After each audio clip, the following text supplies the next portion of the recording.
Welcome to Work Life by Design. I'm your host, Mel Marsden. If the last few years have taught us anything, it's that change is inevitable and we no longer need to go to work to work. As a workplace dynamic strategist and the founder of Community, I draw back the curtains on my own business, the clients and projects that we deliver, along with tapping into the knowledge and insights from academics, business leaders and champions of change. I believe that our environments have the power to positively influence our behaviour and performance, inspiring our human potential. Hello and welcome back to another episode of Work Life by Design. Creating workplaces that inspire the human potential of those who inhabit them is a very, very deep purpose for me. I just get such a kick out of the opportunity that I get to inspire the leaders of the businesses that I work with to take that extra step, to create something special and something unique for their people and for their businesses. So when I first met today's guests, Claire and Sophie from the Serenity Collective back in 2019, well, it was love at first sight. These two amazing ladies have brought their skills together in innovation, learning design, change and community building to create the most beautiful community of humans, focused on enhancing the experience of work for everyone that they touch. The Serenity Collective brings together the kindest, most extraordinary people to catalyse real and lasting change in the world. Working with thousands of professionals every year, it has really given them such a unique insight into the human side of business. And as a result, they've witnessed firsthand the decline in our physical, mental, emotional, and our spiritual well-being in the workplace, and the devastating impact that this is having at an individual, an organisational, and at a societal level. So, being the beautiful humans that they are, they decided to do something about it, and so the Serenity Collective was born. Together, these ladies have created one hell of an incredible community of change champions who are inspired to transform work and the workplace so that we all thrive. So much so that they created the Thriving Workplace event. Now, you'll hear in today's conversation, this is not a conference, it is an event. And I have had the pleasure of being involved in this twice now and will be again this year. It's on in Sydney at Q Station in Manly from the 18th and the 19th of May. Now, this event brings together some incredible people in the industry. It is a powerful opportunity to share stories from those who are leading the way and breaking down the barriers and doing things differently. So today's conversation, I want to share with you some of the work that they've been doing, who they work with, how they work with these organisations, and why they believe this is so important. I'm also going to get them to share some of the lessons that they've learned from working with these organisations and what the opportunities are for you to take these back and implement them in your own organisation. They're going to share with us some of the research that they do and the partners that they collaborate with to be able to take this out to the world and really start to demonstrate the impact that this work is having on our people and our businesses, and what it really takes to create a thriving workplace. These are two very beautiful ladies, and I'm sure that you will be just as inspired by them as I am and those in the community that they have built. So without any further ado, please let me introduce to you Claire and Sophie from the Serenity Collective. So today I am joined by the dynamic duo, Sophie and Claire from the Serenity Collective. Welcome, ladies. Thank you so much for joining me. Hello. Thank you for having us. We're so happy to be here. It's so great to have you ladies. I have had the pleasure of knowing you for a few years now, and I started to connect with you guys pre-COVID because kind of life is pre-COVID and post-COVID these days. But I joined you at your Thriving Workplace event that you guys have hosted. Now, you guys have a pretty incredible story. You're out there working with organisations to help them create thriving workplaces. Can you give me a little bit of a backstory on how it came to be that you two teamed up and started the Serenity Collective? For sure. You know, it's really interesting. And I was just thinking about this because I thought this might be one of the questions you'd ask us. When we worked together in our previous lives, and not in a million years would we have thought we'd be running such a meaningful, purposeful business together. Like it wasn't even on our radar.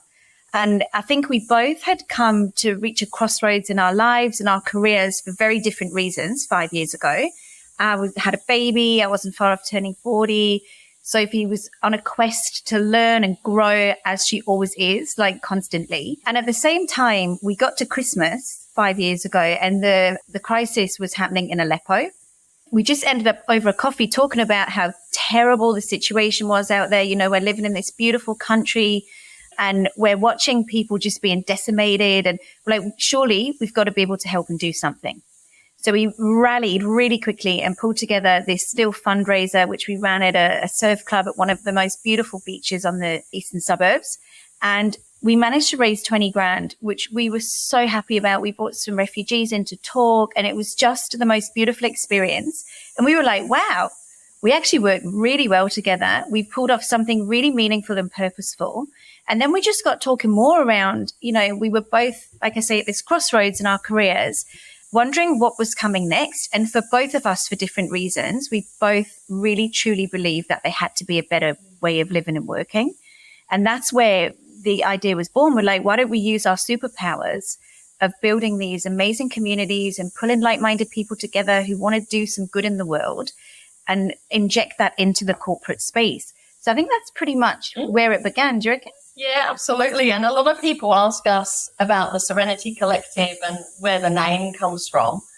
And I think at that time, like a lot of people were and still are, we felt like we were on a treadmill, you know, on a hamster wheel, going through life without intentionally thinking about what we wanted to do and who we wanted to be. So Serenity for us is about having that space, some peace and clarity to do the things that are meaningful to us as individuals and as leaders, and intentionally drive change in our organisations where everyone can thrive. And so you guys had this circuit breaker moment that made you sit back and reflect on your lives. And I think the pandemic was that for many, many other people. In terms of how your events have connected with people or the types of topics that you're having conversations around now, how has that shifted from pre-pandemic to now? Have you seen a big shift in that? I think one of the main and most obvious things that we've seen is this piece around connection. A lot of the conversations that we've had, we've done a bunch of research on it just towards the end of last year. And I think the conversation is going now towards how do we stay connected in a really meaningful way, not just to our businesses, but to ourselves, to our teams. That's one of the main things we're seeing. Yeah, it's massive. And actually, everything that we've always talked about, 5 years ago, we created this Thriving Workplace Manifesto with about 100 business leaders around the country. And all of the points or items on there, or ingredients for a thriving workplace, are still things that are so important now, but they've almost just been amplified. And they're vital now to every business. So things like having a connected culture, having inspired leadership, this focus on mental health. Yeah, it's been psychologically safe. Even more imperative now, post-COVID, where, you know, people can join companies so easily, leave companies, join companies so easily, and where we really need to be looking after our people more than ever. Yeah, I think the pandemic has allowed people to be a bit more brave. They're not stuck in what they've done because it's what they do, which I think has been a really good thing that we've observed. Yeah, no, I'd have to agree with that from what I've seen as well. And I mean, it sounds like we already knew what it was that we should be doing and how we should be doing it, but a lot of organizations weren't taking those steps, or, you know, it wasn't as high up on that agenda in terms of the corporate objectives and what we needed to be doing. I think, you know, what I've seen is that has been amplified. It has been elevated up, that conversation, and there's a lot more activity around it. And, you know, you don't have to look at the media and you can see the different headlines that are coming through around what's now much more important. In terms of what it is to create a thriving workplace and a thriving future for us at work, what does it actually mean to you? What's the essence of that? Melanie Evans, the CEO of ING, he talked about being in the camp of humans who really believes your work and your home is one. That's how it should be. And I think we're noticing more of a shift towards that now than we ever have. Yeah. I know, like, there's benefits to it and there's pitfalls as well. But for me, that resonates. That really does resonate. But I know there's a lot of people out there who still think, no, I don't want to bring myself. Why should I bring my whole self? Yeah, they want to protect themselves a little bit. And to me, when I think about thriving workplace, it's almost like looking as well at that bigger system. So organisations are ecosystems in themselves, and how all those different players that we have. So, you know, you've got your shareholders potentially, You've got the leaders of an organisation or the owners, you have the workers, Yeah. there's the environment that you work in as well, and making sure that all of those pieces of the puzzle are working together and everyone has the results that they need from that interconnectedness is so important to a thriving workplace. And I also think what we saw through the pandemic, which was amazing, is we did get an insight into the lives of these senior leaders, with our Zoom calls, and suddenly everyone became a little bit more human, which is amazing. And I think that's continued on. We've had such a better, bigger insight into the lives of people we would never have had before. Yeah, I would have to agree with that. I think that we got to see so much more reality and all of these barriers started to get broken down. We saw each other's kids. Sometimes we saw our kids naked, running through. I know my kids have done that. People got that insight. And, this wasn't just within my team. It was with my clients and, our suppliers and anyone else and the consultants, the teams that we were working with. Everyone got this peek inside your life that we didn't have before. And I think that gave us an opportunity to start a deeper conversation and a different conversation. I'm interrupting this episode with a very special announcement. I'm so excited to tell you that my book, The Next Workplace, Designing Dynamic Environments That Inspire Human Potential, is now available for pre-order. This book has been in the making for a few years now and brings together all of my knowledge, research and insights on what it takes to design a dynamic workplace. As organisations are navigating a new frontier, struggling to figure out what's next in today's hybrid and distributed world, how can we leverage one of our greatest assets, our workplace? The Next Workplace will show you how to leverage your workplace to attract and retain talent, increase employee engagement and elevate employee experience. Plus, deliver bottom line returns on your investment. And to celebrate its release, I'm inviting you to join me for an evening of storytelling as I engage industry leaders in a conversation on the design of work and place, exploring the opportunities for our environment to inspire our human potential. These conversations are going to be happening in Brisbane on March the 22nd, in Melbourne on March 29th, and in Sydney on April 5th. And I would love for you to come and join me. So to grab your copy of the book and reserve your seat at the book launch, head over to my website, melissamarsden.com.au/book.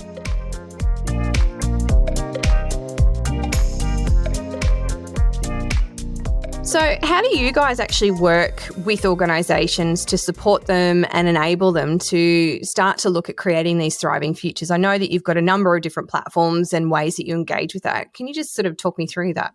Yeah, one of the biggest areas and the things that we do to empower organisations is actually through connecting leaders within organisations. So we have our community that we call them the Thrivers, the Thriving Workplace Community. They're leaders from all different areas of business. A lot of them, of course, are people and culture directors, but others might be CEOs, CIOs, CFOs, people that are intent on making the world a better place and making the world of work better, if you like.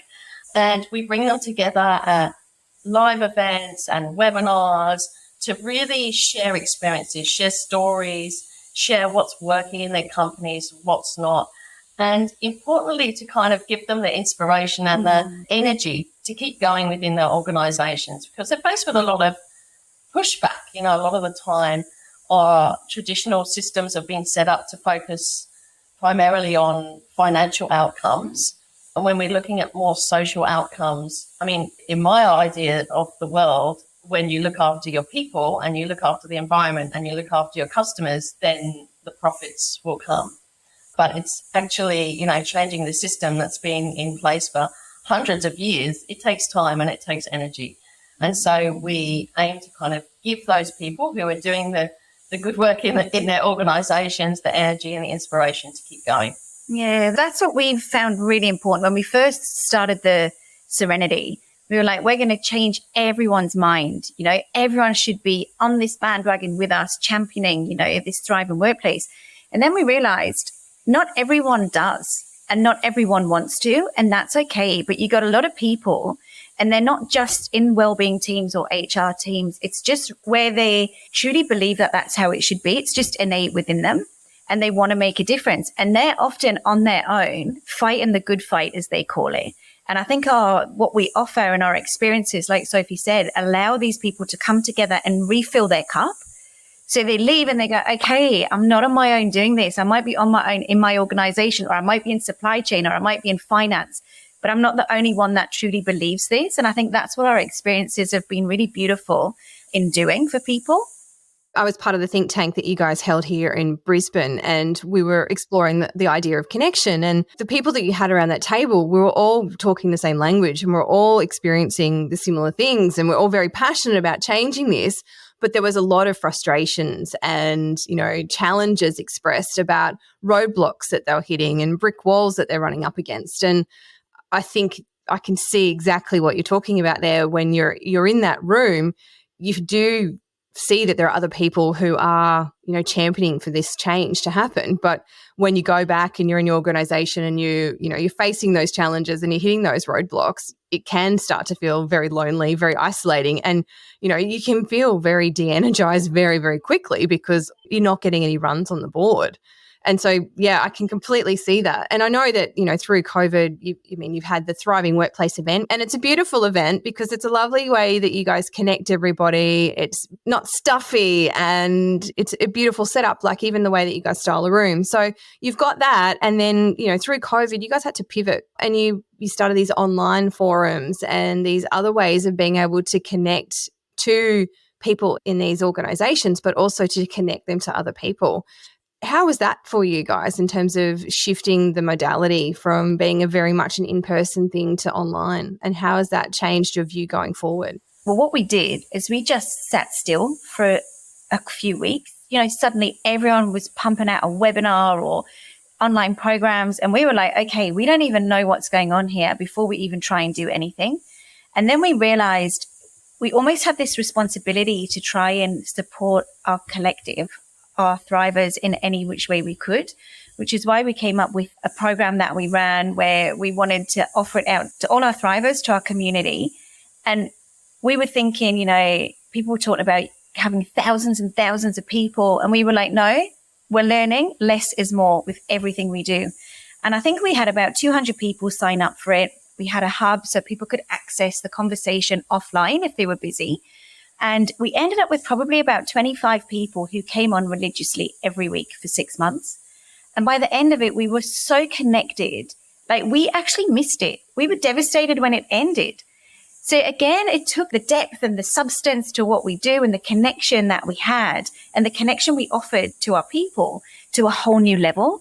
So that was a great experience, wasn't it? I think that pivot, though, Mel, really did give us a much greater insight into our community in a great way. Like I say, not through hundreds and hundreds of people, but just the importance of connection, which keeps coming back constantly, whether that's to ourselves, our workplaces. Like, it is so super important. And I think that's, for us, we're realizing overarches or underpins everything, the connection piece. And that's one thing COVID did teach us. I mean, I know, like everyone, we were panicking financially and all that stuff. And like Sophie said, the price point, we tried to make it so that if corporates weren't going to pay for their people, they could justify it because it was the same amount as buying a couple of coffees a week. But it was a really good experience for everyone. So I was actually really proud of that. Just the feeling of connection was amazing, even though it was virtual. And where have you seen some of the greatest opportunities for organisations to really start to embed that culture of care and of thriving based on all these interactions that you've been having across, these multiple platforms, in person, online, and, over the last few years? What are you seeing as some of those greatest opportunities for people to really start to look at and put some attention on?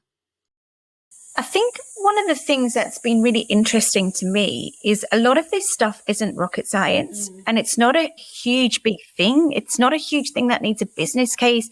It's actually, in a lot of instances, just being more present.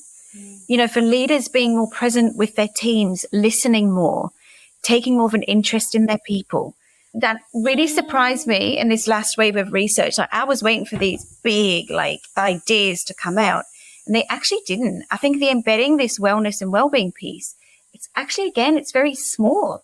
It's a simple concept, but it's really hard to do because, it's been wired into us by birth. When we go into an organization, we have to be a certain way, we have to act a certain way, we have to think a certain way even. And I think the answer to, thriving, especially in this hybrid world, is about being vulnerable, being open, being truthful, listening, all those things that you've mentioned.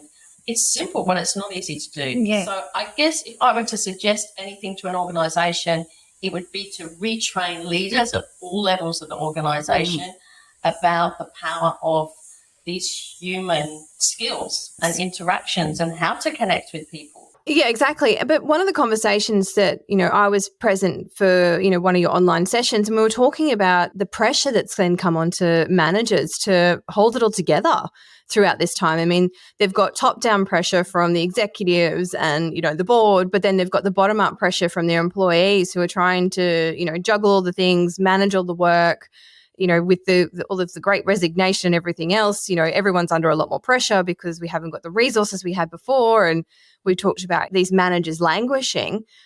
How do we then ask them to have more compassion and spend more time and listen to their employees and their team to be able to support them even more when potentially they're already stretched at their limit? Are we talking about that management level, or are we talking about organizations more broadly? We're talking about everybody. What's your take on that? I think we're probably talking about everybody, but I also think it's not even spending more time. It's just actually being mindful in the time you spend, in the communication you have. What does that actually look like? And how are you interacting with that person? And just, I think when people feel heard and they feel able to truly be who they are, you are going to get more out of them. And your job as a leader becomes easier anyway. Although it might take a little bit of time to relearn or even unlearn things that we're doing, in the end, it will be benefit to us all, because when you're more authentic and vulnerable with yourself, that's a key to, empowering your own mental health. You hit the nail on the head there. It's unlearning, because even in myself coming through, up the ranks, there was a way that you showed up at work. There was a way that you communicated. You had to present this particular persona because that's your job now. And, you and your job became two separate things. And it's kind of now this process of reintegrating and letting the guard down and letting people see who you are. And, when things aren't going so great, being able to share that in a way that, isn't burdening them with your problems, but kind of letting them know that you're in this particular situation and, that you're human too. And it's a very delicate balancing act. Yeah. And I think, like you say, Mel, when people are trying to be a certain way or how they think they should be perceived and what they should be, you're never going to be able to nail it. You're never going to be able to truly do it because it's not who you are. So you're constantly going to be living your whole life going against the grain rather than actually allowing yourself to be. And I think you hit the nail on the head. It's not about, like spewing out all your emotional challenges and problems, but just letting people know, hey, at the moment, I've got some stuff going on. So if I'm not as present or I'm not around, that's why. And I think it's very important for leaders to model that behavior as well, for their people to see that they're also human too, which again, like we said, was a brilliant opportunity through COVID. All right. So ladies, with the community that you have built, amongst the Serenity Collective and through all the events that you've done, most of the organizations that, I've had the pleasure of experiencing within there are all really invested in creating a better workplace, a more thriving workplace. What is it that you think that each of those organizations has in common, and, why have they all come to this realization that this is important and that this is something that they need to be investing their time and energy in? I think from an organisational level, if you want the whole of the organisation to be on board with creating a thriving workplace, it has to come from the top. And Claire, I don't know if you disagree with me here, but that's where it's easiest. Yeah. So if the CEO or the board are of the same mind that the system needs to be broken in a way to reimagine it and create a thriving workplace where people, community, customers are all as important as one another, all important parts in the system, then that's when they're able to thrive. Without it coming from the top, it's just a lot more challenging for every layer of the organisation, every part of the organisation to be on board with it. What do you think, Liz? Yeah, no, I agree. I think it's about the fact that you've got to have those enlightened leaders at the top, because not every organization has that same level of vision or that same commitment to creating a better workplace. I mean, I see this regularly. I get to engage with organizations who aren't prepared to take that leap. They're still very much in that traditional mindset. They're still very stagnant in how things used to be. Fortunately, many of the clients that I do get to work with are very progressive, are very forward thinking, are very invested in this, but not every organization is still there yet. No. And you know what's interesting, Mel, like we mentioned before, in those organizations where maybe at the very top, it's not being pushed, there's still leaders within that business who truly believe that things can be different. And actually, they manage their own teams in a certain particular way. So I think there's some organizations who are fully on the bandwagon and into it. And then I think other organizations where you've just got leaders all over the place fighting the good fight. And this is exactly the reason that I wrote my book, is because the people that are in that middle management level who are charged with making their organizations better, but then are not empowered to necessarily be able to do that. That could be because the person at the top wants to hear a different set of data, a different set of statistics. They want to hear a different value proposition around, well, what's the point of this? Why should I bother actually investing in the well-being or the health or the personal thrivingness of my people? This is where we can give them different information so that they can have a different conversation that, piques a different level of interest and then starts a different movement within the organization, because there are tangible financial benefits, because let's face it, money talks. When they can see that, that's when they're prepared to actually put some money towards these things. Yeah. And everyone has a different set of values. Everyone has a different thinking style and thinking preferences. And that's part of inclusion, right? It's valuing that not everyone will have the same ethics as we do, but we can communicate to their ethics and stories. And being human is true for everyone. Everyone has challenges in their personal life. When we talk about mental health, which we do a lot, everyone is touched by mental health in some way, shape, or form. And so you can always tap into some experiences and stories. Stories are really inspiring for a lot of people, and data speaks to other people, as you mentioned, Mel. Yeah. And what I really love about, particularly when, you get in the room with the Thriving Workplace event, is that you've got organizations who are leading that charge up there, sharing their stories. They're sharing the facts. They're sharing it, warts and all, what worked, what didn't work. But they're also communicating with the rest of the audience about how this is actually possible. Like you said, we mentioned ING earlier. She's up there, she's telling us exactly how they've implemented this in their business and what the financial and performance benefits have been for the organization. They're demonstrating it works. And it's that we can't be what we can't see. They're showing us what we can be, but they've taken that leap to start with when no one else was leading the way. And it's, so we're getting some really incredible stories there that we can point to and we can look to and go, look, they've made it possible. Why can't we have a crack at that within our own organization? And not just have a crack, but we try and make it easy as well. So in that event in March that we had a panel discussing about leave for women. So there was one around leave for menopause and leave for miscarriage and fertility loss, and also one for what Future Super called the bloody good policy, which is menstruation. And absolutely, they shared the benefits, they shared the statistics and the results of what had happened, but they also shared their policies. Yeah. So they open sourced their policies and said, you can take this policy and edit it for your organization. They're making it easy for other companies to do it as well, because we find in the community, everyone does believe that when we help each other, we can really get to a better world of work. And it doesn't matter if we're in competition with one another. ING Bank isn't concerned about whether HSBC is going to get hold of these policies. It's really about looking at the greater good. And when we help one organization, we help everyone. Absolutely. One other thing I thought was amazing about Melanie Evans from ING, I think I'm a bit of her fangirl at the moment. She really walks the talk. She's a mum with young kids. She's CEO of this big bank, and she openly says she leaves and she picks her kids up from school and she does this stuff, which makes it 100% okay for her people to do the same, which I love. I think she's brilliant. She's a brilliant example. Yeah, because there's so many organizations. That's what I was going to say before, actually. There's so many organizations that say the right words and, as you know, tick the box, have the values on the wall. But if you don't actually live those values or walk the talk, actually do more damage than if you didn't have them at all, because then people lose trust. There's less integrity, you know, and as we discussed before, like, we believe that trust and integrity are absolute keystones of a thriving workplace. Yeah, to lip service. So, ladies, when is the next Thriving Workplace event, and how can our listeners come and join you?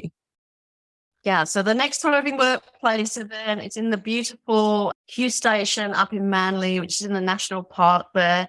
It's only 40 minutes from the city, but it's a true piece of serenity, if you like. It's on the 18th and 19th of May of this year, and you can connect with us. You can go to our website, www.serenitycollective.com. But we love to connect with people one-on-one, so you can reach out to us on LinkedIn. I'm Sophie Hart, Claire Jones. And we love a chat. I'll just hook up with Mel on side. Introduce me to Sophie and Claire. And we love it. We love a chat, a chai. Chats or a chai. Yeah. Sometimes a wine. Yeah. And thank you, Mel. Thank you. It's been great having you, ladies. But if you do want to connect with these lovely ladies in person and you are in Sydney, they are going to be joining me at the book launch on April the 5th. So please come along and say hi. You will get to meet them there. But it's been great talking to you ladies. I do highly recommend jump on, have a look at their website, check out all the events and bits and pieces that these ladies run, the research that they're putting out, the partnerships that they're creating. And yeah, if you can, get along to the Thriving Workplace event in Sydney in May. It is a beautiful event. It is not a conference. It is an event. It is an experience. And you will be there, Mel. I will be there. Yes, absolutely. So look, thank you so much, ladies. Lovely chatting with you as always. And thanks for joining me. Thank you. Absolute pleasure. Cheers, Mel.